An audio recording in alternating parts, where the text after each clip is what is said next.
I'm Greg Shapiro, and let's queer up sports. FIFA's partner urges against Olympic-style trans ban at Women's World Cup. FIFA's anti-discrimination partner, Fair Network, is urging soccer's governing body not to adopt an Olympic-style ban on transgender athletes for the 2031 Women's World Cup, warning such a move could further stigmatize transgender and intersex players. The debate follows comments from Andrew Giuliani, head of the White House World Cup Task Force, who told Politico that securing a FIFA guarantee that, quote, women play in the Women's World Cup and not biological men, end quote, could become a major issue during tournament planning. Piara Powar, executive director of the Fair Network, which works to combat inequality in soccer, said, quote, we think it's important that even if a ban comes into force for the World Cup in 2031, it should not be embedded in FIFA regulations permanently. FIFA should not go the way of the IOC and exclude human beings from participation in football, end quote.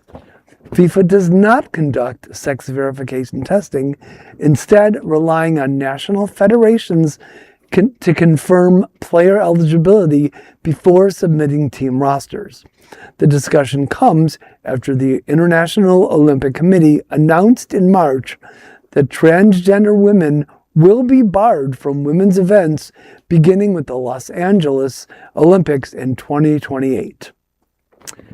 Well, leave it to Trump to appoint his inept golfing buddy, Andrew Giuliani, as head of there's something so fake, the White House World Cup Task Force. What the fuck?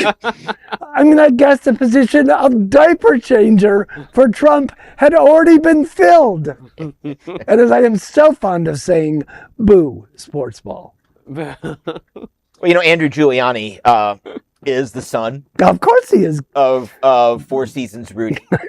So I look forward to seeing if he'll ever have any mascara or whatever color dye running down his face. So a couple points I want to make. One, the reason we had the 26 World Cup and the 28 Olympics is because when they were awarding the games, they assumed Trump would be reelected or gone. He would have been reelected in 2020 and gone by 25. Yeah. Well, that didn't work out. No. So now they have to deal with the fascist and his acolytes. However, the Women's World Cup next year is in Brazil. Mm-hmm. And I don't believe there's a trans ban yet for that. And I have a feeling that's going to go off just fine. And then in 31, the games are in North America again, right. Canada, U.S., and Mexico. Right. The difference will be, of course, is that Trump will be gone.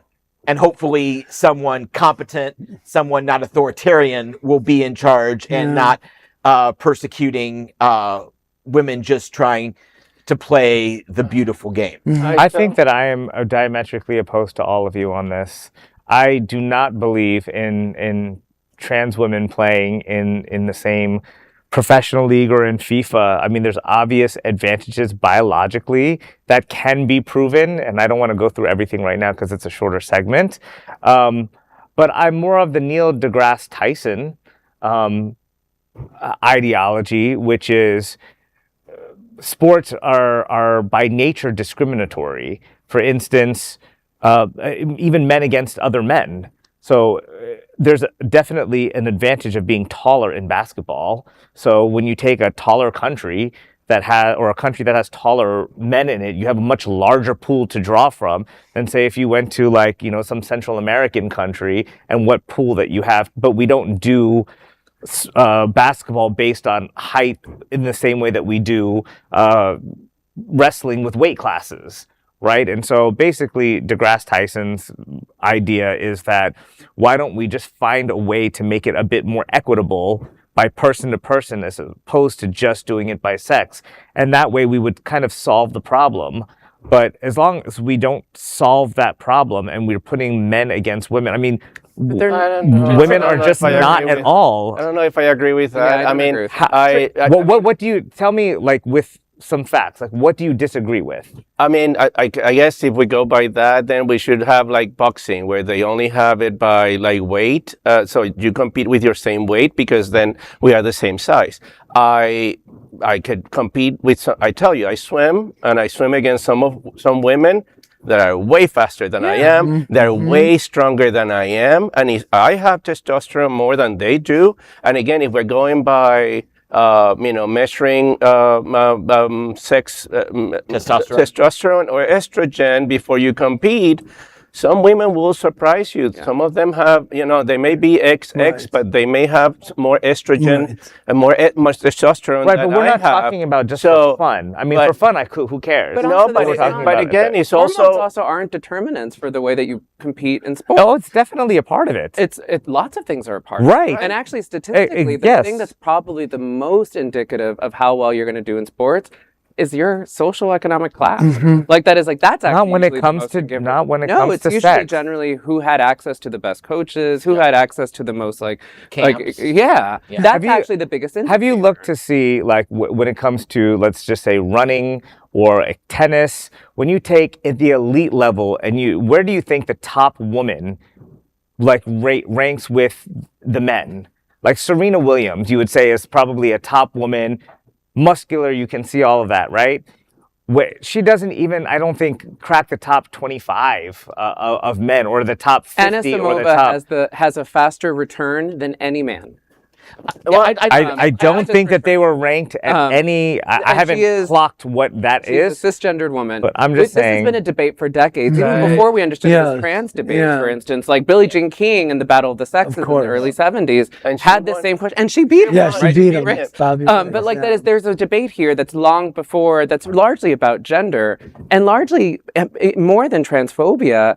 I think at the root of this is sexism. That is generally we understand. I completely disagree. It's not sexist. I have nothing against trans people. I'm not calling. I'm just saying that the reason why we have men and women's sports is because women don't have a chance at the elite level. And maybe let's just say there's 1 or 2 or 3 exceptions, right? But by and large, they're slaughtered by the top. Why are you shaking your head? I don't agree with that. These are facts. Where? Okay. Well, I'll have to come next time to show you where the women, in something that's more easily able to be objective, like track and field. If you look at track and field, where it's just we're looking at times, we're looking at all of this. Is a woman. It's a transgender woman. And I mean, there was a case of a wrestler. That immediately comes to hand because I just remember. There was a case of the wrestling competition at the Olympics, and she was a transgender woman, and she was defeated by women, cisgender women, right? And she was, So if that's your argument, then why have male and female? Why not just make it all one? Money. I'm not. You get to sell men's tournaments, women's tournaments. Really? So that wouldn't bother you if we just took out men's and women's and just made one? No, I'm not saying that. What I'm saying is that trans inclusion doesn't preclude us from thinking about how differently people can participate. Really good athletes are really good athletes, right? And that's sure, they can be good. We're just talking about who gets to qualify and push somebody out, a cisgendered woman who it does not have the same advantage. And I'm not saying there's probably some horrible trans athletes that, aren't even, there. But the reason why we put male and female sports and we separate them is because by and large, males dominate. And it's because of physiological reasons. Yeah, this is the other thing, and hear me out here, that gets me when it comes to this discussion, and it's basically also the discussion that they also want to outlaw pre-puberty blocking. So if you block the sexual development of men and women before puberty, like many transgender people, men and female, want to do, you will not develop this musculature or do not develop the frame not develop because you're basing it on but that's kind of a separate argument of but you can have them both ways. Of course. They want to have it both ways. They're two different. I mean, I think you can be pro one and against the other. They're not necessarily connected, but I understand what you're saying. And maybe that is if there was somebody who, for whatever reason, didn't ever go through puberty, then maybe they're on the same level. But you know, whether you think that's a good idea for an 11 or a 12-year-old to go on puberty blockers, it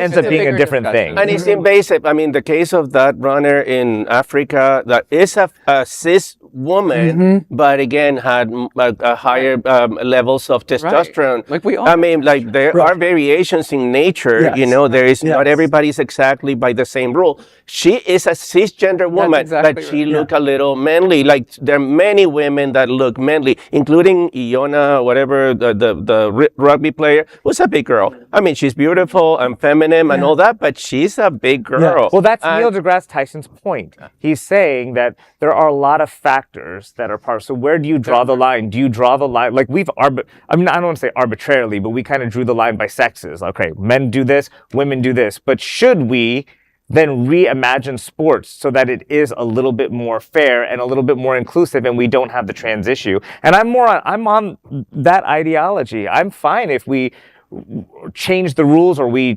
change the sports so that it is more fair. I would rather see somebody who's a really short basketball player play against somebody else that, you know, we all like to see kind of a fair fight. We don't want to see somebody who's 200 pounds. Too? What do you mean? Where is this like fantasy of like this kind of being a problem that exists? Right, it's very small, but it does happen. Like the idea that this is like a kind of ongoing problem that everyone is just like losing this is their a talking point of the right. It's completely a distraction, but since we're talking about it on this show, we're talking. It's just this is a talking point that they pick because they know that it works for their base, the extreme right. That's because it happens so infrequently. It really does. And let's say, for example, I've seen this is then the feminism where some women want to compete in American football with the boys, and we are like, oh wow, yeah, this is inclusive. Oh, she can do it, but then a trans woman cannot compete with other women. What's equal is equal. It's not equal, because there are inherent advantages for the male body when it comes to physical activity. But again, we're just telling you that there are many instances where women will beat men at their same game, at the same level, and they really don't. Train. I mean, just because that's not really I also read true, trans women as women, right? Like I think that's an important thing to say, and I think I respect that, and I find that to have a dignity, and like that's an important part of this equation. Equality never comes with an asterisk. That's exactly right. The American Medical Association, I know we need to wrap it up, but I would say the American Medical Association, when they weighed in on this topic, and I don't know if they've issued another statement since, the only reason that in at least one of their writings said that we should include trans people, or trans women specifically in female sports, is because of the psychological damage it does to potentially the trans person, but they never weigh in on the issue as far as fairness of like whether it's fair or not, because that's not their wheelhouse. They don't make those kinds of determinations. They're not experts on those particular sports. They just said from the standpoint of psychological damage of somebody feeling like, you know, they should be included when they're not. You know, it's harmful to them, but where does fairness come into that? And that's where I think all And diverge. I think we will disagree on those ideas of fairness, because to me, the other idea of fairness is to exclude. To me, that would be unfair. Yes. There is no other queer nonprofit media platform like this in the entire world. Support our LGBTQ stories by sharing them and subscribing to Queer News Tonight.